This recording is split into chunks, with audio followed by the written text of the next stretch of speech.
Even if you tried, you wouldn't understand it. Maybe something's missing inside of you. Just a bit of sugar to that horrid bitter. Maybe you taste different. Hold up, baby, I can sit beside you while you're going on about your simple. Hey you guys, welcome to another week of What's for Dinner. My in-laws were still at our home visiting, so we were cooking still meals for 4, and on this day we were fixing breakfast for dinner. Some of my family wanted to have BLT sandwiches and some others wanted to have bacon and pancakes. So I was roasting these little potatoes to accompany them with the BLT sandwiches. So what I do is basically I cut them in little bite-sized pieces and then I put them in a tray with aluminum foil, olive oil, salt, pepper, Italian seasoning, and garlic. If you saw my latest video where I was doing this, you'll know that the jar of garlic seasoning opened on me and it was just disaster. This time I was extra careful for that not to happen again. Hold up, baby, I can sit beside you while you're going on about your simple life.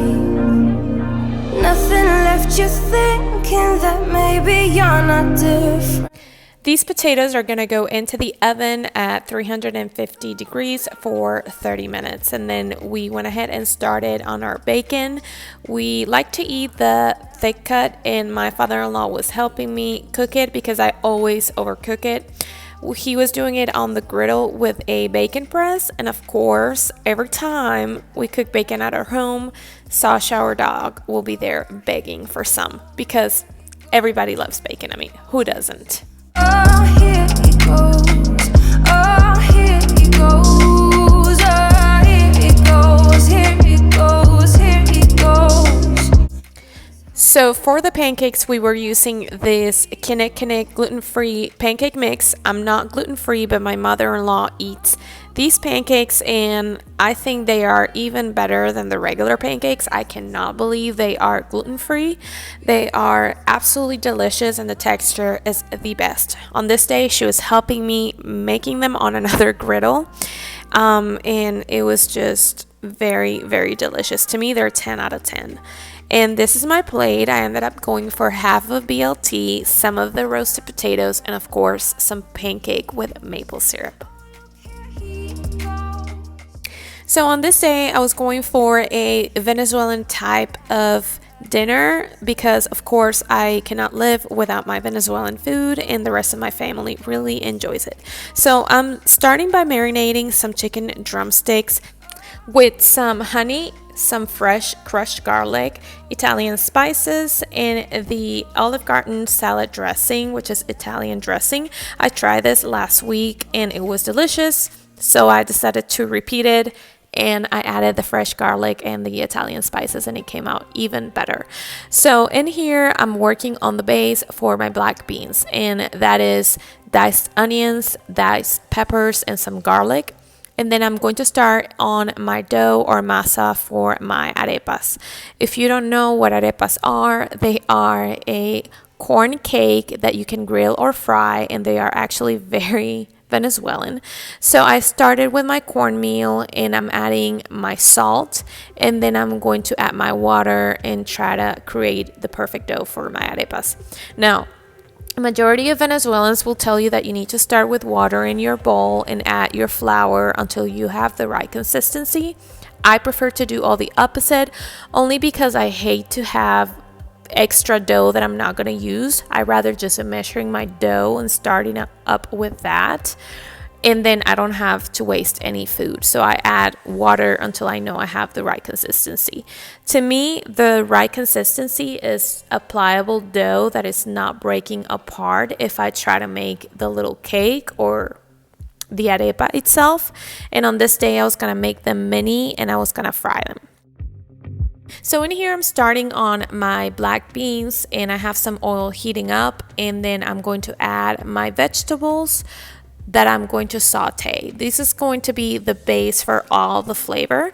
And I'm going to saute them until the onion is transparent, and then I'm going to add my beans. These are 2 cans of black beans that I have washed and drained, and once they're in, I start adding my seasonings. I do salt, pepper, Italian seasoning, which is the 3 basics, and then I go with my 2 secret ingredients, which are cumin. I do add a generous amount of cumin, but that's where the money is at in the beans if you want them to taste really homemade and authentic.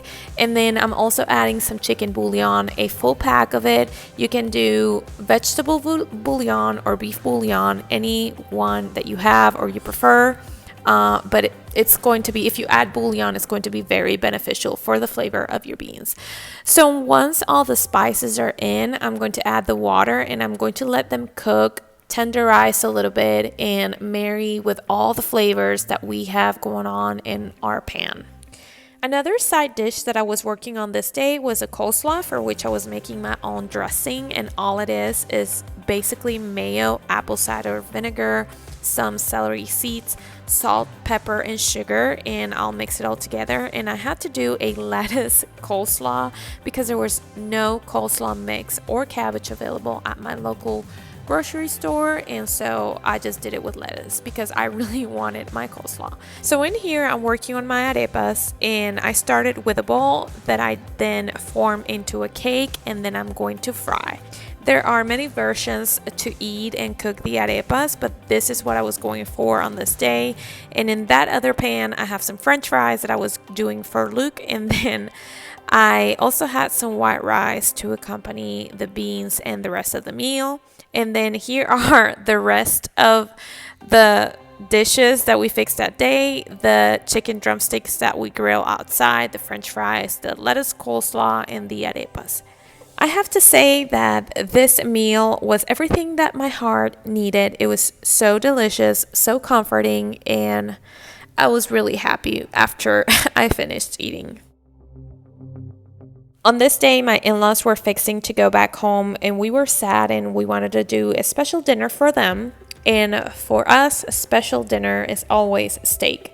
No matter what the circumstances or celebration or special thing we're doing, steak is always the way to go. So on this day, we wanted mashed potatoes and green beans on a side. As you can see, I was boiling some red skin potatoes. And then I have 2 cans of green beans. I drained the liquid off of one. And to that, I'm going to add a full tablespoon of bacon grease, salt, and pepper. And I'm going to let it cook at a low heat until the entire meal is ready. So once I have that going, I am going to season a couple steaks. This is Luke's job, okay? He was gonna do it, but he was outside in the garage working, and he asked me to go ahead and get this done. So when he came inside, the steaks were ready to be thrown in the grill. Otherwise, I would have used my own seasonings and spices. But what he likes to do is poking the steak with a fork and then adding some olive oil and Montreal steak seasoning in both sides. I also like to pat it with my hand, and I'm not very sure why, but I see a lot of professional chefs doing this with a steak, so I guess it helps with the flavor. Of course, we have to have salad, so I started with some spring mix, cucumbers, tomatoes, grapes, and feta cheese. And I was fixing my own dressing, and that is a tablespoon of yellow mustard, 2 tablespoons of balsamic vinegar glaze, 1 teaspoon of honey, a pinch of salt, a pinch of pepper, and Italian seasoning.